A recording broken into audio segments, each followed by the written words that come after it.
Welcome to Office Hours. My name is Caroline Gohn. I'm one of the co-founders and the CEO of Levo League, which seeks to elevate women in their professional paths. And I'm here with none other than Warren Buffett, live from Omaha, Nebraska. Thank you so much for joining us. We're so thrilled to have 60 viewing parties around the United States and around the world tuning in, students, young professionals, all of you who are watching on everything from YouTube to Fast Company. We're so thrilled to have you, and we're so thrilled to take this next step in democratizing mentorship here today.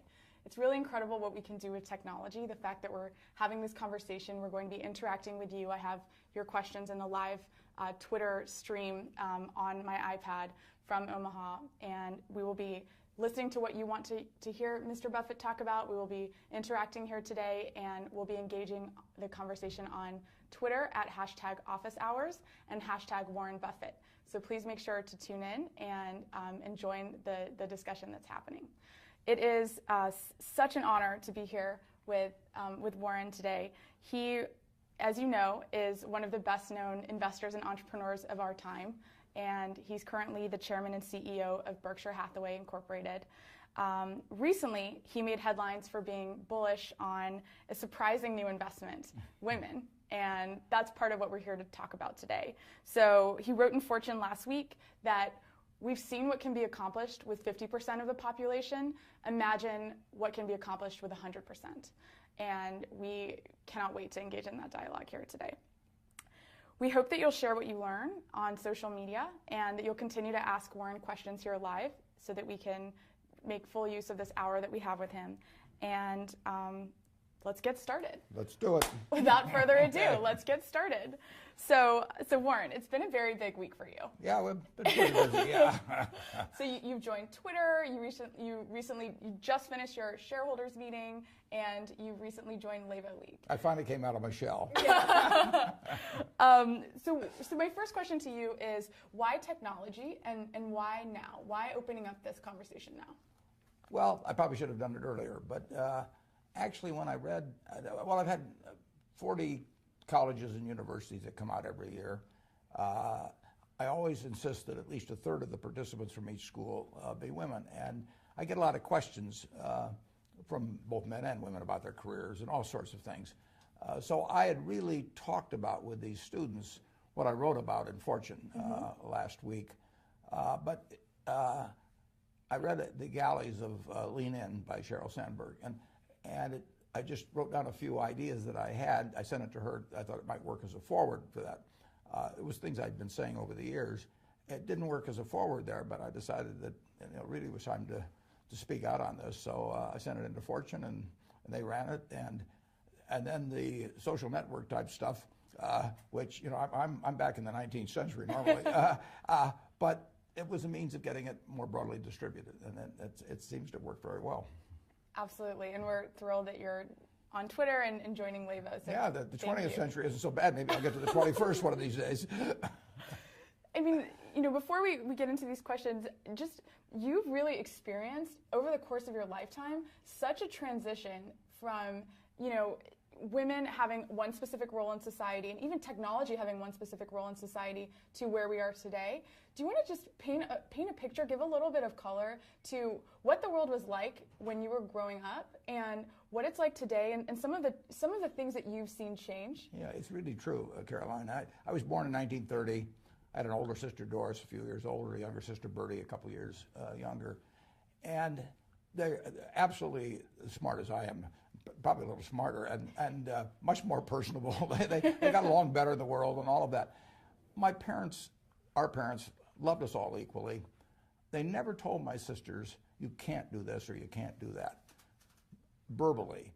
But every message they got from society, from their teachers in every way, was that their job was to marry well, or if they insisted on working, that they could be a secretary or a nurse or a teacher. And essentially they were telling me, again silently in many ways, that the sky was the limit. So we would go to school and we'd get similar grades. They would be very popular. I mean, they had everything going for them, except for the fact that they were women. And here in 1776, we said, these truths are self-evident, that all men are created equal. Well, they must have had their fingers crossed because, you know, the Constitution came out. It was drafted 11 years later, and it used a whole bunch of male pronouns in Article 2 describing the presidency. And we went for decade after decade after decade not using women. And imagine if we'd said that all the males under 5'10" could only work in 3 occupations. It would be crazy, wouldn't it?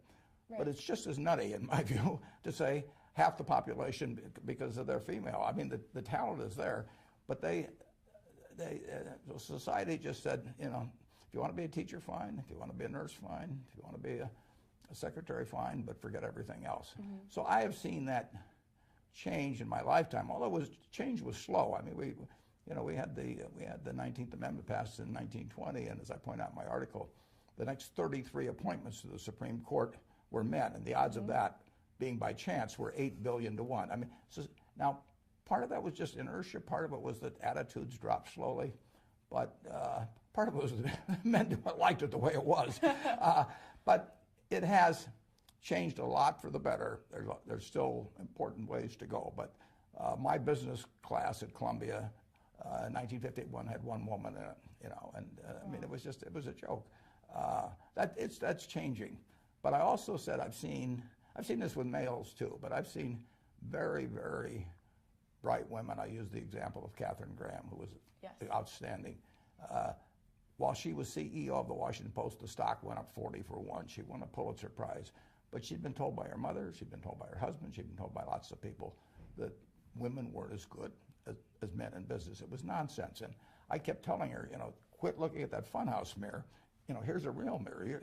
You're something. And as smart as she was, as high grade as she was, you know, as famous as she became, right to her dying day, you know, she had that little voice inside her that kept repeating what her mother told her a long time ago. So everybody should get a chance to live up to their potential.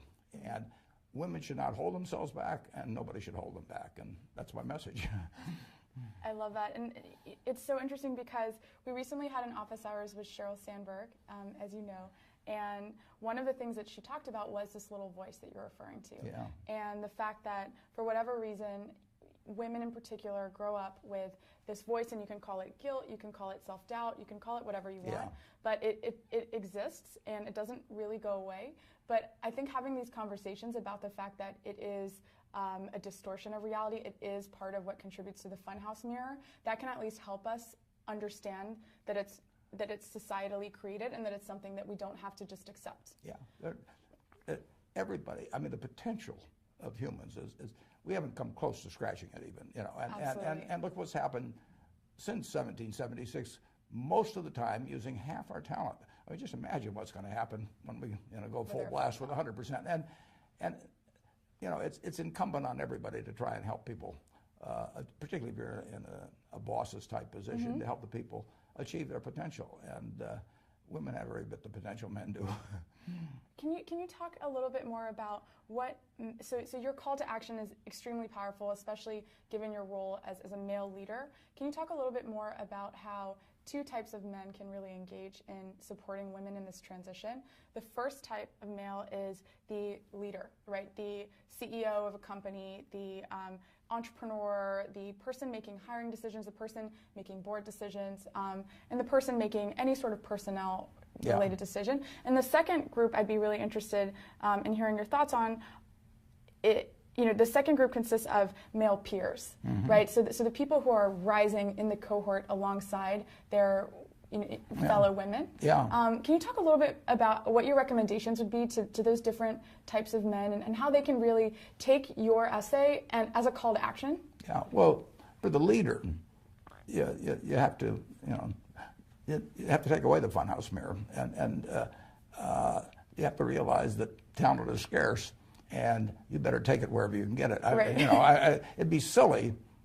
Well, just go back again to my example with males. I mean, let's just assume that I had some bias against males, 5'10" or less or something. I wouldn't hire them. I wouldn't promote them. I mean, that's just plain foolish. And when it comes to boards, I can tell you that the women we put on our board, they know business.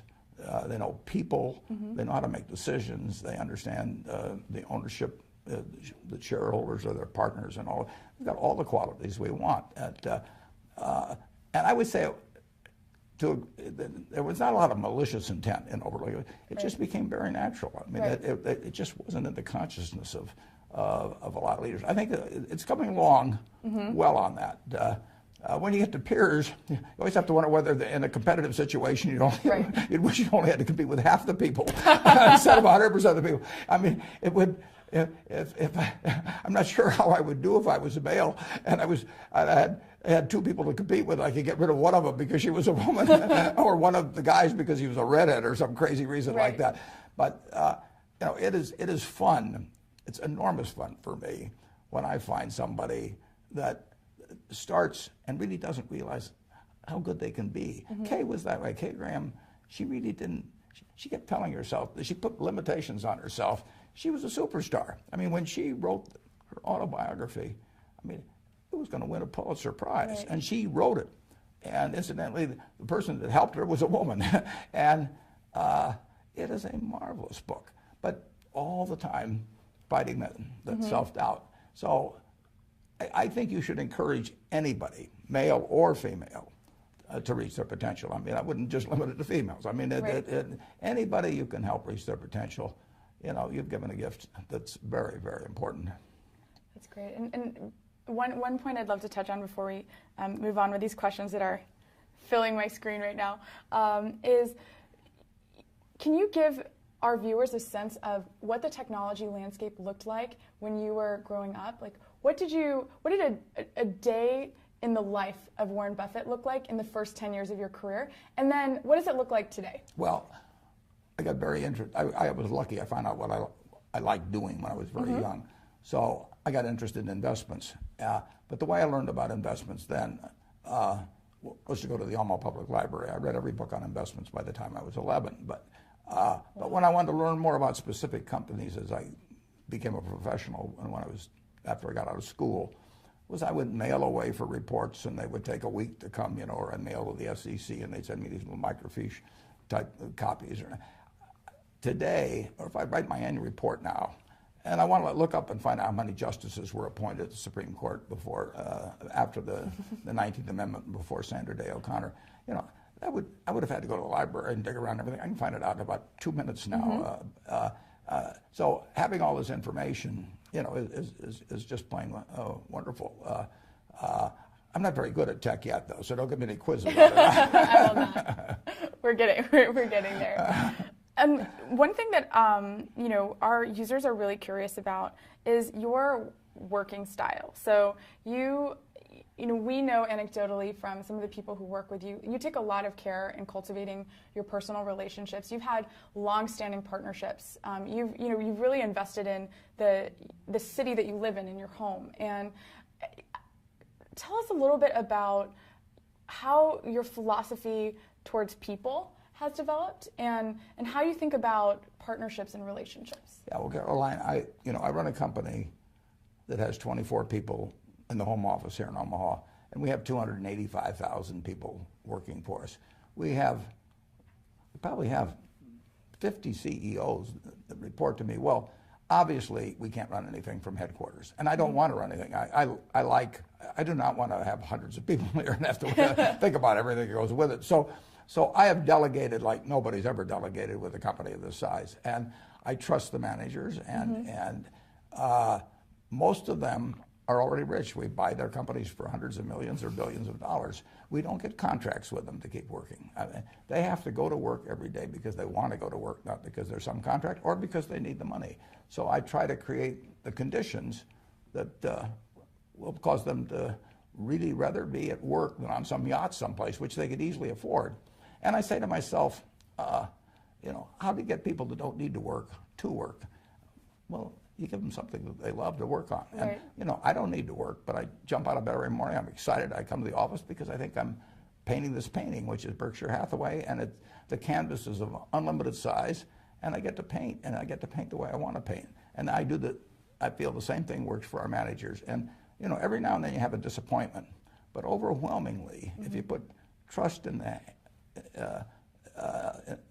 the equation with people that have already shown they have a lot of ability running their business, and it's real trust, and they don't report to committees at headquarters or do anything like that. We've never had a committee meeting. We don't have any committees, so how could we have one? And overwhelmingly, those people do a good job, and then they deserve appreciation when they do it. I like applause, and if I like applause, I'm sure they like applause. And what they really like is intelligent applause from a real critic, and they get that one. They get that from me. And in terms of people working with, my partner is a fellow named Charlie Munger in Los Angeles. We started working together 54 years ago. Wow. We are very strong-minded. We often disagree.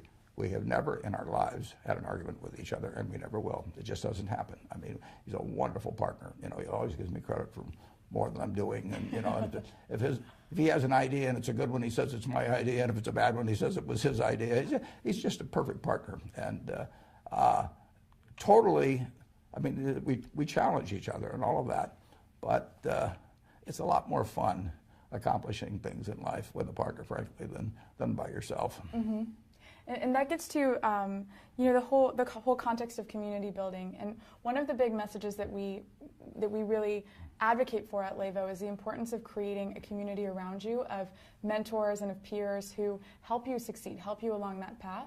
Mm-hmm. Can you tell us a little bit about, and you started to discuss this obviously in the context of your mentorship relationship with Kay in your essay, but can you talk to us a little bit about maybe some of the unsung heroes in your life, maybe some of the people who've influenced you or supported you, but who haven't been as visible as others that we may have already talked about? Well, Caroline, I mean, if you tell me who your heroes are, I'll tell you how you're going to turn out. I mean, it's really important in life to have the right heroes, and I've been very lucky in that. I've probably had a dozen or so major heroes, and none of them has ever let me down. I mean, and you really you want to hang around with people that are better than you are. Absolutely. You will move in the direction of the crowd, that you associate with. So I've had these heroes starting with my dad, but my first wife, I was a mess when I met her, but she did all kinds of things for me. I mean, I'm not kidding. I mean, I would be an entirely different person if I hadn't married her. It's very important to marry well. I had this wonderful teacher, Ben Graham. I've had other teachers like my friend Tom Murphy, that's on the board of Berkshire. A fellow named Joe Rosenfield in Des Moines. But you mentioned me being a mentor to Kay. Kay was a mentor to me too. I mean, she taught me a lot. So if you get to associate with people that are really first-class people, that's the real benefit, and you should aspire to do that. You want to have the right heroes. Absolutely. We started to talk a little bit about lifestyle, in the sense that you talk a lot about the fact that some of the CEOs that you manage, they could be sitting on a yacht somewhere, they can do anything they want. But instead they're dedicating themselves to growing their canvas, to painting their canvas. What to you really? What is important to you from a work and life integration perspective? This is a big question. Yeah. Right well, I love painting on my canvas. I'll always love it. I always have loved it. I mean, right. And you're lucky in life if you can find your passion. I tell the students, you may have to take a job or two. You got to eat, but never give up searching for the job that's your passion. Try to find the job that you would have if you were independently rich. That's the job I have. And when you find that job, the job that causes you to be excited every day and forget about the pay, and where you associate with people you love, doing what you love, it doesn't get any better than that. My partner Charlie is 89, and we were talking about that this weekend. I'm 82, he's 89. We do what we love every day with people we love, and they seem to like us okay. So, how can it be any better? And just cost of living does not equate to standard of living. And the standard of living is, achieving what you want to achieve, working with people that you love. And you don't need that much money. Aside, right. I love to ride around in a private plane. I will totally acknowledge that. Leaving that out, I basically, leaving out taxes and charity and things like that, I can easily live on $100,000 a year. And I wouldn't live better if I had 8 houses, if I had, a 400-foot yacht or anything of the sort. I've been on 400-foot yachts, and I've been in a lot of fancy houses, but I'm in a house that I bought 55 years ago. It's warm in the winter, it's cool in the summer, it has everything I wanted, plus it has all kinds of good memories. You know, right. my kids have good thoughts about it. I can't imagine living any better. I paid $31,500 for it. I could pay $31 million for a house, and it wouldn't do for me what this present house does. We have a question from Carlton in Philadelphia, and she asks, at what moment did you know that you were on the right track? So when did you identify that you had found that passion, that you were painting the canvas that you wanted to continue painting? Well, that's where I was lucky, because I did stumble into the fact, my dad had a small brokerage firm, and I would go down on Saturday morning and to go to lunch with him, and it was a big deal. But in the morning when he worked, I would read the books there, and so I found it very early. And not everybody does that. That's just plain luck when that happens. So I always knew the path I wanted to follow, and I was intellectually okay with it from the start, but I got messed up to some extent when we moved from Omaha to Washington. I didn't adjust very well, and my grades were terrible, all kinds of things. So I got very off the track, and it took my wife, basically said she just had to have this little watering can that she sprinkled on me, and finally the flowers bloomed. But it took a while, and I was very fortunate. One of our members is actually asking as a follow-up question.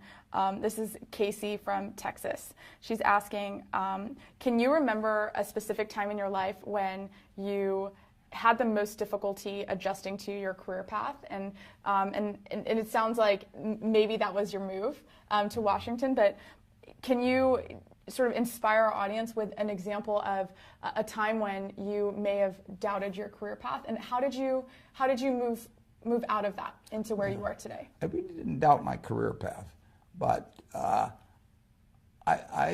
was not functioning well. I was okay in some respects, but not in other respects. And I was terrified, for example, both in high school and college. I don't know when it started, but I became terrified of public speaking. And I just couldn't do it. I mean, and so I arranged all my classes so I never had to do any public speaking. And I got to Columbia, and I saw an ad in the paper for Dale Carnegie course. And I went down, it was somewhere in the mid-40s, and I gave the guy a check for $100, and I went back and stopped payment. I lost my nerve. And then I came out, I got out of Columbia actually when I was 20, and I came out to start selling securities in Omaha. And I realized I had to get up and be able to get up in front of people. I couldn't go through life this way.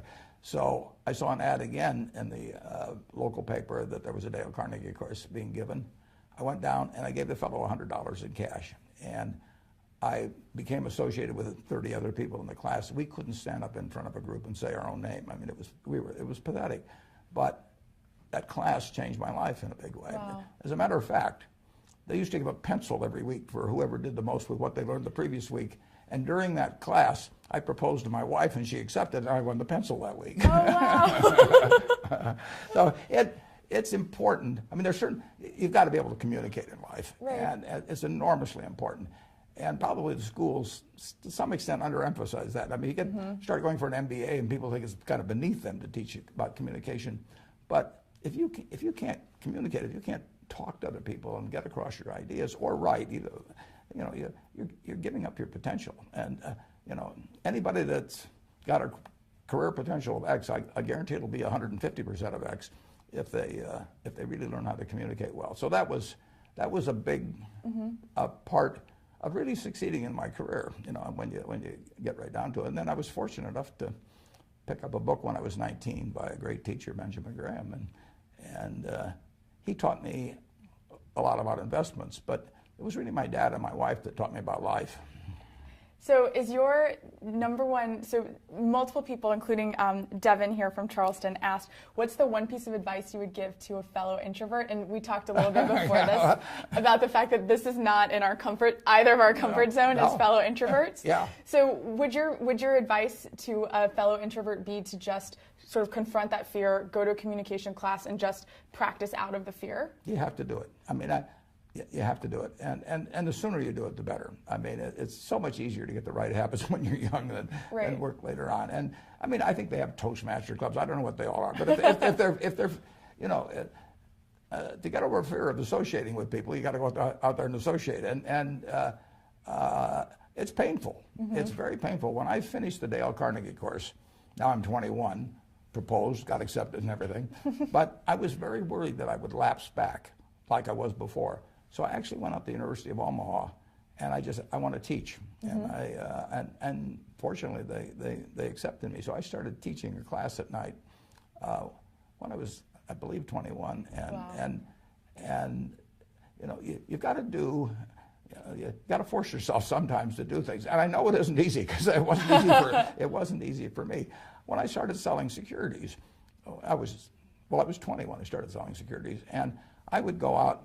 I used to walk around downtown Omaha and call on people, and there were people that I knew weren't going to be that friendly sometimes. And I'd walk around the block 3 or 4 times sometimes before I'd walk in. Work up the nerve to get in there. Absolutely, you know, it's not a bad thing to take a job as a salesperson, mm-hmm. just to interact with people. I used to sell shirts at JCPenney company. You know, I sold men's suits, I sold children's clothing, and if you are somewhat introverted, like you say you are, and I know I am, just getting out there and forcing yourself to get into a situation where you talk with people. Most of them don't bite. You know, you've been in a teaching role, and you've been in a student role. And what would you say, this is a question that we're receiving from Carly, what would you say is one thing that you feel that the American educational system can do a better job of equipping our young people with? Well, the job of teachers is to enable the students to reach their potential. Mm-hmm. And you know, a great teacher, I've got a program that, I don't know now, for 25 years, we give awards to students that are nominated as great teachers, 15 of them every year. I mean, a great teacher, it's a gift, you know. And in A Man for All Seasons, somebody comes to Sir Thomas More and says, "What should I do?" And he said, "You should become a teacher." And the young man says, "Why?" Nobody will ever know. And the fellow says, Sir Thomas More says, "No, that's not correct." He says, "You'll know, your students will know, and God will know." He said, "Not a bad audience." Not at all. Actually, Danielle from Canton, Ohio is asking, what are you currently reading? What's on your book stand right now? On my book stand, I was about 100 books piled up. I love to read. I don't read as fast as I used to, but I've always loved to read, and I like to read biographies. I just read the book, The Patriarch, about Joe Kennedy, for example. Mm-hmm. I love reading biographies.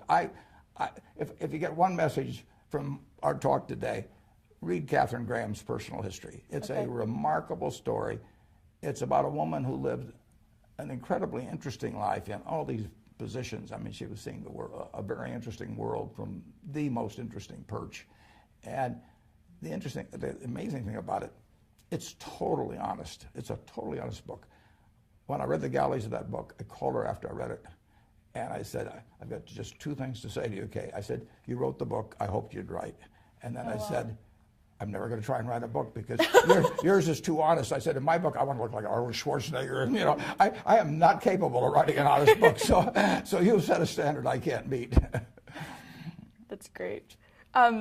So Katie Larkin Wong from San Francisco, she's actually leading a viewing party at Latham Watkins right now. Hi, Katie. How are you? Hi.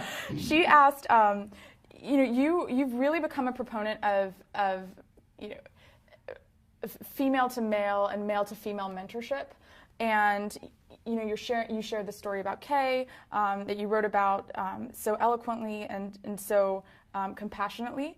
And you know, what advice would you give to young women who are seeking male mentors? And what advice would you give to men who are in positions where they would like to help young women succeed as mentees? Yeah, well, I never really thought. I mean, these relationships all just evolve. I mean, I didn't set out to become a mentor to anybody, but I had plenty, you know, that helped me. You know, it's amazing I didn't realize this when I was in school, but it's really amazing how the person that really wants to do a terrific job, you know, and arrives a little early and does a little extra work, they just jump out. There aren't that many. So you will be perceived as exceptional and as a worthy, you know, person for a superior to spend some extra time with if you just do something extra all the time. Right. You know, and don't be 5 minutes late, be 5 minutes early. All of this Ben Franklin stuff, you know, I mean, it seems very elementary. Right. But it's true. It's true. I mean, I noticed, well, I hired a young woman 3 years ago. We have practically no hire. We don't hire at Berkshire. I mean, very rare. And she had just jumped out at me to some extent. She ran something called Smart Women's Securities with another woman. And she clearly, you know, she had the stuff. And at first I couldn't even figure out a job for her. And then she actually came from a farm in Kansas, so she started bringing me corn and tomatoes. She knew I liked to eat corn. So bring your mentor snacks. You got to in a very nice way sort of push yourself a little bit forward and make it clear that, you know, you're worth spending some time with. I mean, you know, I mean, who should you spend your time with? You want to spend it with somebody that's going to get something out of it, and you want to enjoy it. So there are ways to get your hand up, you know, and I think actually Cheryl writes the book. I mean, and actually Tracy told me that she went to Harvard Business School, and the women just didn't raise their hand as often as the men. You know, I raised my hand all the time, you know, when I didn't even deserve to. And you want to get over the idea, as I wrote in the article, you know, the males, there's a lot of Wizard of Oz in us. I mean, you know, you get behind the curtain and you find out that it isn't quite that imposing. Wow. You know, what other, so Ari from Atlanta is asking, you know, what other habits did you cultivate? So you're talking a little bit about this woman that you hired that really stood out to you and impressed you in her 20s, in her 30s. What other habits did you cultivate in your 20s and your 30s that you now see as being foundational to your success as a business person? Well, I knew a lot about what I do when I was 20. I mean, I really read a lot, and I aspired to learn everything that I could about the subject. So intellectually, I knew a lot. I did not know a lot about human behavior. I mean, that you can't learn really out of reading books, but it's very important to understand people. And I say to the students, you know, just imagine you could buy, or you could be given 10% of the future earnings of one person that you know among everybody you know. Now, are you going to pick the person that's the smartest? Are you going to pick the person that can dance the best, or that can run the fastest, or anything like that? It's the right height. No, or anything. The right hair color. You're gonna pick the person that has the right habits, that is cheerful, generous, gives other people credit for what they do. You know, and when you look at all of the qualities that you admire in other people, which would cause you to pick that person, say to yourself, which of those qualities can't I have myself? Because they are, you know, you determine whether you have them. So just write them down on a piece of paper. Who is the person that you admire the most or like the best? Why do I like them? And just write down and then say, which of these can I do myself? And the truth is you can do them. And then you also, if you really want to carry it to the next extreme, you pick the person you dislike the most. And why do you dislike that person? You know, and you know, they're never fair about things, basically. They always claim more credit than they're due and everything. And write down those qualities and say, if you dislike that in some other person, why in the world would you want to have those yourself? So you just get rid of those. And it's a pretty simple thing to do. But you want to be the person that if you could pick your best friend, you know, that you would have the same qualities. Wow. That's really, and I think that's a new approach to this concept of professional development that I'm sure our members are really enjoying right now. One question: you can't change your IQ. You can't change how high you can jump or all of those things. But if you look around the world at the people that succeed and the people that other people want to work with, the natural leaders, it isn't because they have the highest IQ or they can kick a football the furthest or anything like that. They're people that you want to work with. I mean, I've got a wonderful friend named Tom Murphy. I know I would do anything for him. He's never going to ask me to do it, but I mean, I want to. But I want to do it. I mean, I want to do it. I mean, he's done so many things for me, and he doesn't have to pay me to do it or anything of the sort. That's what you want to. You want to look for that, and you want to be that. Who is one person who you have met recently who's really impressed you, and what about them really stuck out to you? Well, it's interesting. I'm going to meet Chelsea Clinton in about a week, and I'll bet I would give that. I'll bet after I meet her, I give you that answer. It's Chelsea. Yeah, I'll predict that. Yeah, no, that's a good question. Obviously, I've hired now these 3 people in the office, and they must have really impressed me. Because we don't hire very many people. No, right. No. And one fun question that's come from Twitter is, if you could pick one person, living or not, to have dinner with, tomorrow, who would you choose and why? Well, it'd be my dad and my wife. Yeah. That's great. Alrighty, so we're going to move to a little more of a discussion around leadership, success, and entrepreneurship. So Aaron from Los Angeles is asking, what are you most concerned about and what are you most excited about for future generations of young people as they ascend into the professional world? Well, the future is terrific. I mean, I would love to be a child being born today, particularly in the United States. It's so much better. And I mean, just think how much better it would have been for my sisters if they'd been born today or been born 10 years ago than being born around 1930.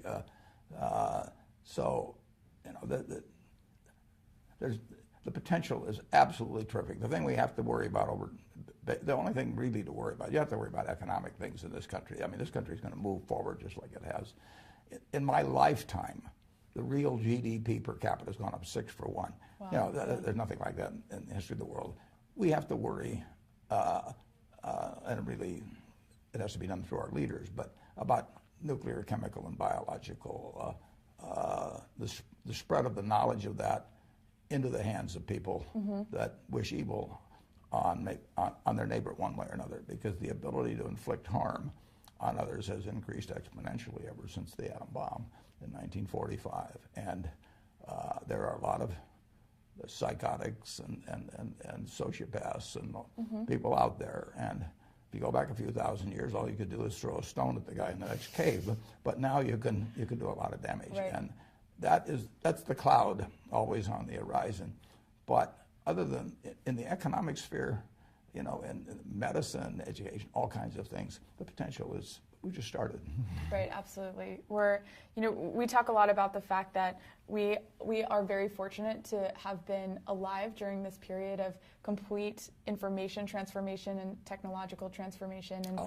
And it's unbelievable. Right. I mean, in the last 15 or 20 years, I mean, the things I can do now right. that I couldn't do 15 or 20 years ago, it's incredible. Just in gathering information, but also I play bridge on the computer, a dozen hours a week, and I have so much fun doing that. And I can arrange a game in 30 seconds. And it used to be I had to call people and they'd get them together. Right. It's a wonderful world. Who is your favorite bridge partner? Well, my favorite bridge partner is Sharon Osberg, who lives in San Francisco. She's a 2 times world champ, and I'm 2 times world chump. But we have a lot of fun together playing, and she's been great. I mean, we started playing together 20 years ago, and it's because of the computer. I can play with her, obviously, if she's in San Francisco. Right. And bridge is a partnership game. I mean, it's almost like dancing, intellectually, because you really have to be in tune with the person you're playing with, and you have to bring out the best in them, and they have to bring out the best in you. And not all couples achieve that. Right. Sharon and I like to play against married couples sometimes. When they get mad at each other, they stay mad, and they do foolish things. So my parents have been trying to convince me to learn bridge for about 25 years. So I am now officially converted. If Warren Buffett thinks that bridge is a valuable intellectual exercise and partnership exercise, done. I will now commit to playing bridge. You'll be good too. Thank you. And I will return to Omaha and challenge you. Good. Good. I'm not going to play you for money. You look tough. So what do you? So people are reacting so quickly. So Shocker from New York just asked, speaking of habits and speaking of games like bridge, what other daily habits do you have, and which ones do you find to be the most rewarding? Well, I am really a creature of habit, but I read at least 5 hours, probably 6 hours a day, and wow. I just like to read. Now, a lot of it ties in with the business I do, but I enjoy it. I wouldn't be doing it otherwise. I mean, if I'd rather be out on a yacht or out playing golf all the time, I'd do that. But I just love getting more information, and I like building Berkshire. It is my canvas. So I spend a lot of time doing that. I play some bridge. I talk to my friends, and I pretty much don't do anything I don't like to do. I'm very fortunate in that. I mean, I really don't have to do almost anything. I mean, right. I don't. I would not like to be president of certain organizations because there's so many obligatory duties. Lots of speeches or something of that sort. And I am pretty much in command of my own time. And you can say, well, it's kind of a crazy way to spend it, but I have a lot of fun doing it. One question that we've received from Twitter is around the cultivation of time. Learning how to say no is equally important to learning how to say yes when managing your own time in your life. Absolutely. Can you help us understand how to cultivate that mindset of being comfortable saying no, being comfortable delegating? This is something that we found with our members is especially difficult for young women. It's tough. And we'd love to just hear your take on that, and maybe any advice you have to share about that. I met Bill Gates in 1991, and when I did it, we had a great time talking. He thought he was going to hate it, and I wasn't too keen on it either. And about 10 hours later, we were still talking. But what really got him is when I pulled out this little date book. I'm probably the only guy in the United States with one of these still. Oh, no, I have one over there. And I just flipped through it, and there's practically nothing in it. And Bill was really impressed by that. And you've got to keep control of your time, and you won't keep control of your time unless you can say no. Mm-hmm. You can't let other people set your agenda in life. And of course, I know I'm in a very fortunate position on that because and in another way, I'm not so fortunate because more people ask me for things, and they're usually friends, and they say, well, can't you just make this one talk or right. attend this one graduation or whatever it may be? You just have to develop the ability to say no and do it a few times. If a woman can't say no, she's in trouble, right? Right. And I mean, is this something that becomes easier over time, or how did you? I don't think it gets a lot easier. No, it's. There's a few things that really just are uncomfortable enough. The thing I dislike the most, mm-hmm. the only thing I really dislike in connection with my job, is if I have to fire somebody. I mean, that does not get easier for me as life has gone along. And saying no is not like firing people, but it's got a little bit of the same aspect to it. Right. It's not easy to say no, particularly to a friend. But I will have every day 3 or 4 or 5 requests to do something, and I can't do them all. But I'm not promising it gets easier. but just keep doing it. Right. Otherwise, other people will be running your life. I think so you referred to hiring and firing, and just kind of going back to some of the more important discussions that have to happen in the context of an effective business. Shannon, in particular, from Florida, is asking, what tips do you have on how to really negotiate your worth in the workplace? Whether it's negotiate your salary. We had Equal Pay Day recently, and that's something that we really worked to teach our members how to do. Like, what advice do you have? Well, that was one of the interesting things, because in Cheryl's book, she talked about when she went home and sort of was going to take the first offer someplace, and her husband told her, you're crazy to take the first offer. You ought to negotiate. I've actually had a little different experience in life.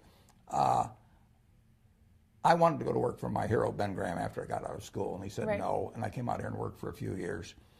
In 1954, he said, Warren, next time you're in New York, I'd like to talk to you, and I sort of figured it was going to be a job opportunity, so I was there the next day, practically, and he said, yeah, we'd like you to come to work for us.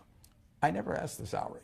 I took the job. I mean, I knew he was going to be a fair person, and I did not know my salary until I got my first paycheck. We'd moved to New York with a baby and one on the way, and I'd gotten an apartment, and I found out what I was earning at the end of that time. I do very little negotiating with people, and they do little with me in terms of it. And Cheryl, said that, and maybe if I was a woman, it'd be different because they might be treating me unfairly. Right. But I don't think when you find who you want to work for and what you want to do, I don't really. I wouldn't believe in negotiating much. Although, like I say, if I was a woman, I thought I was getting paid considerably less than somebody else that was equal coming in. That would bother me a lot. I probably wouldn't even want to work there. I mean, I probably want to. If somebody's going to be unfair with you in salary, they're probably going to be unfair with you in 100 other ways. So I disagree a little with Cheryl on that. And one of, we have about 10 minutes left, so I'm going to, give you about two or three more questions from our audience here. Okay, great. And we have a question here from a young lady named Nancy, who is writing to us from Entrepreneur Magazine. Mm-hmm. And she has a question about entrepreneurship. And, obviously your path as a very successful entrepreneur. She would love to understand from you, if success is contingent on a good plan, excellent education and execution, and a driven mindset, what do you think makes businesses fall apart when all of these factors have been met? Sorry, go ahead. Some businesses are just tough. I mean, a significant percentage, of the restaurants that open up this year are going to fail. I mean, there are a lot of tough businesses. I've always said, if you want to be regarded as a great business person, find a great business. And there's a huge difference. I mean, it does make a difference. I use this analogy when I got out of Columbia, one of my best friends was a terrific talent. And he went to work in the steel business, and he did okay, but it was the wrong business to be in. It's very important to get on the right train. Mm-hmm. I mean, you want to get on a train that's going to go 90 miles an hour, right, and not one that's going to go 30 miles an hour, and you're going to try to figure out how to push it along a little faster. Right. So it really does make a huge difference. And there are some businesses that are inherently, there's far more opportunity in than others. So you want to give a lot of thought to what train you're getting on. And I owned a half interest when I was, 21 or 22, in a service station, a Sinclair service station with a pal of mine in the National Guard. It was a lousy business. We had a guy right next to us, and he kept selling more gallons of gas than we did. He would cut our prices and everything. I mean, I don't care if you're a combination of Steve Jobs and Larry Ellison and everyone else. You're not going to succeed if you got a guy selling gas below cost next to you. So it's important to get on the right train, and you really want to go to work for somebody you admire. Or a business you admire. I mean, you're going to do so much better if I'd gone to work for my friend Tom Murphy. It would have worked. Who knows what the first job would have been or the second job? But I would be learning every day from him. Not only the mechanics of a business, I'd be learning how to work with people. He would raise my sights. So you really want to be working for somebody you admire. If you're working for somebody that causes your stomach to churn, right? Maybe you have to keep doing it, to keep eating for a while, but don't settle for it. Okay. And you talked a little bit about, your experiment with this station. We have a question from Ismail from Fresh Meadows, and he's asking, how do you deal with failure? And what's your advice to young entrepreneurs like me, in this case, especially with regards to failure and how to approach it? Yeah, well, if you fail, you really do dust yourself off and, get right back in. I mean, you're going to fail at some things. You're going to have some human relationships that don't work out. Fairly significant number of people get divorced. I mean, that's a very big decision to have turn out badly. But I think if you study almost everybody and read Kay's book, Personal History, and everybody fails at some things. Right. I mean, particularly when you're younger. I mean, you do have less experience in evaluating humans and just knowing about whatever it may be businesses. But it is not fatal. I mean, if you're healthy and you live in this, particularly living in this country, there's going to be an opportunity that comes along. I got turned down for the Harvard Business School when I got out of the University of Nebraska, and I remember, I went to Chicago to get interviewed. This is when you traveled on the train, and so I spent 10 hours going there, and this fellow looked at me, and about 10 minutes he said, forget it, Bell. Wow. And now I've got to go back on the train 10 hours and think, what am I going to tell my dad? About it, what right. am I going to tell my dad? I mean, my dad always told me I could do anything, and everything. Right. Now I've just gotten turned down, but it turned out to be one of the best things that ever happened to me, because then I went to Columbia where Ben Graham was. In fact, it probably even affected who I married, because I took a 1-year course at Columbia instead of 2 years at Harvard, and she might have found some other guy during that time. And almost everything in my life that looked like a failure has either usually it's turned into a success. I mean, the world isn't over. If you have bad luck in health, that's tough. I mean, right. there's just no getting away. I've been lucky on that. But the other kind of things, if you're healthy and you're bright and you've got decades ahead of you, if something goes wrong, if you find yourself working for the wrong employer and they're doing things you don't approve of, or they're not treating you fairly, the world isn't over yet. Right. You just go out and find somebody else. Well, thank you so much. On that inspirational note, what's the one piece of parting advice that you'd like to share with our members who are in the first 10 years of their careers? Just find your passion, and remember, those males around you, a lot of them have got a lot of the Wizard of Oz in them. Well, thank you so much for spending the time to sit with me and really answer questions from the community. And as you can see, that these questions keep coming in. We're not going to be able to get to all of them. But for those of you who are watching, Mr. Buffett is kind enough to continue answering questions on his Levo profile in the future. So if you didn't get your question answered today, fear not. There's still an opportunity, and we hope that you really benefited from this conversation, that you learned a lot. I certainly have, sitting here. And tune in to this short video to understand how you can ask mentors questions. Thank you so much. And thank you, Caroline. Thank you.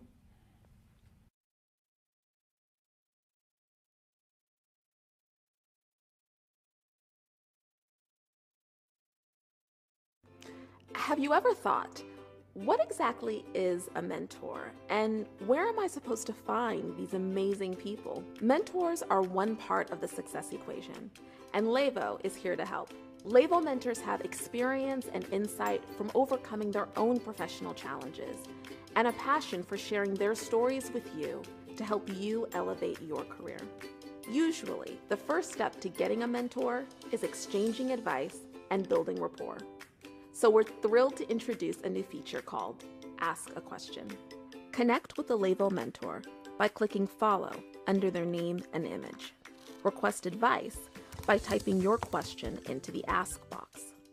You're welcome to make your question private, but we encourage you to keep it public, because a mentor's answer to your question just might spark an aha moment for another member.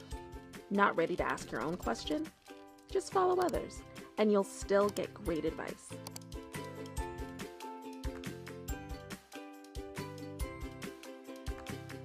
You're a part of Levo. We're all here to help each other. Just ask. And don't keep us to yourself. Share this video, invite others to join, and feel the Levo love.